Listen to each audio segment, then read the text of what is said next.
Hi అండి. ఈరోజు మనం బీరకాయ పచ్చెనగపప్పు కూర చేద్దామండి. ఇది రోటీల్లోకి, పూరీలోకి, అన్నంలోకి కూడా బాగుంటుందండి.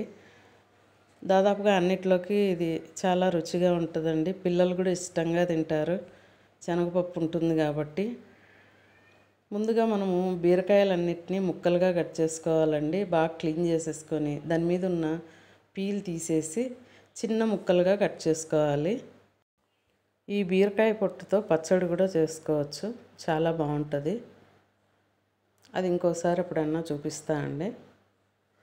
చాలా రుచిగా కూడా ఉంటుంది. ఇప్పుడు ఈ బీరకాయలన్నీ కట్ చేసుకునేటప్పుడే మనము పచ్చెనగపప్పు కూడా చిన్న టీ గ్లాస్ అంతా తీసేసుకొని బాగా కడిగేసి వాటిని ఉడకబెట్టుకోవాలండి.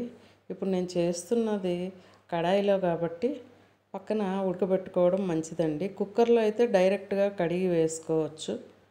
కడాయిలో చేస్తున్నా కాబట్టి పక్కన వాటిని ఉడకబెట్టుకోవాలి. ఇప్పుడు బీరకాయలన్నీ క్లీనింగ్ అయిపోయాయండి. వాటిని ఇప్పుడు కట్ చేసుకోవాలి చిన్న ముక్కలుగా. బాగుంటుందండి. ఈ విధంగా మనము అలసందలు కానీ తర్వాత శనగలు కానీ ఈ శనగపప్పు కానీ వేసి చేసామనుకోండి, పిల్లలకి వాటి పేర్లు తెలుస్తాయి, వాటి రుచి కూడా తెలుస్తుందండి.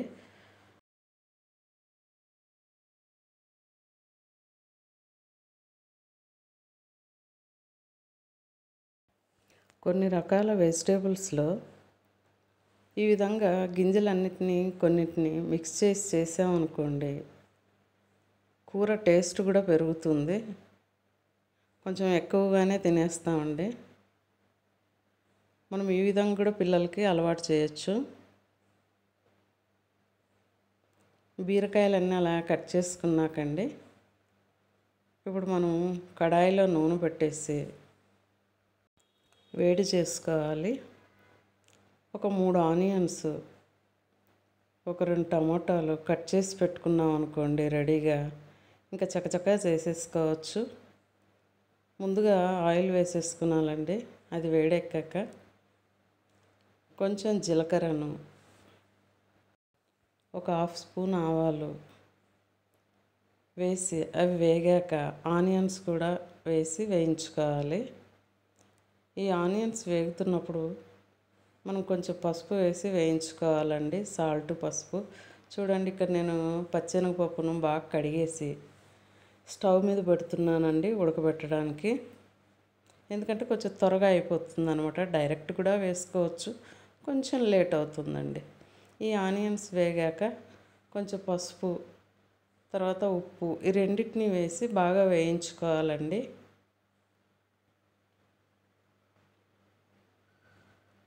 అవన్నీ ఆనియన్స్ వేగాక కొంచెం అంటే ఒక 1/2 స్పూను అల్లం వెల్లుల్లి కూడా వేసి వేయించుకోవాలి. ఒకదాని తర్వాత ఒకటి వేస్తూ వేయించుకోవడమే అండి.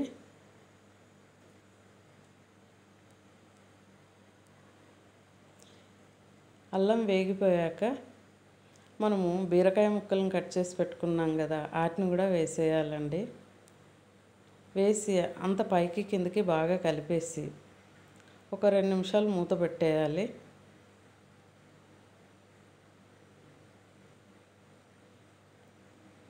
తర్వాత ఒక స్పూన్ కారపొడి,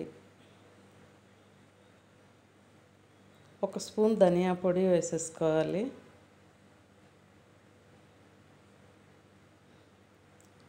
కొంచెం సాల్ట్ కూడా వేసుకోండి.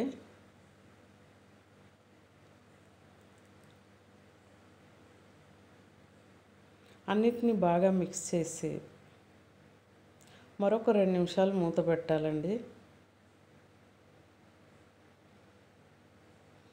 మనం మూత పెట్టి అలా కాసేపు ఉంచామనుకోండి, దాంట్లో ఉన్న వాటర్ అంతా కూడా కొంచెం మెల్లగా బయటకు వచ్చేస్తుంది. మనము సిమ్లో పెట్టే కొంచెం వేయించుకుంటే సరిపోతుందండి ఇవన్నీను. కుక్కర్లో కంటే ఇలా నిదానంగా సిమ్లో పెట్టి చేసింది చాలా టేస్టీగా ఉంటుందండి. మనకు పచ్చెనగపప్పు ఉడికిపోయి ఉంటే వేసేసుకోవడమే అండి. పచ్చెనగపప్పు అంతా వేసేసి మూత పెట్టేయడమే.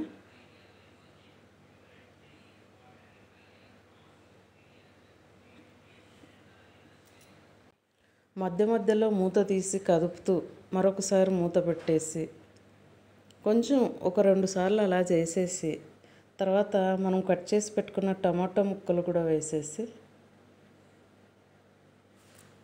మూత పెట్టాలండి.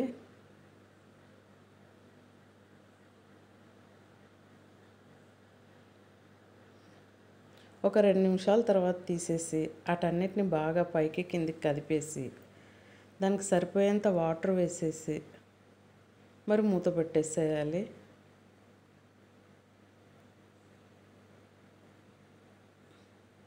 నిదానంగా ఉడికించామనుకోండి ఇలాగా మంచి రుచితో రెడీ అయిపోతుందండి ఈ బీరకాయ పచ్చెనగపప్పు కూర.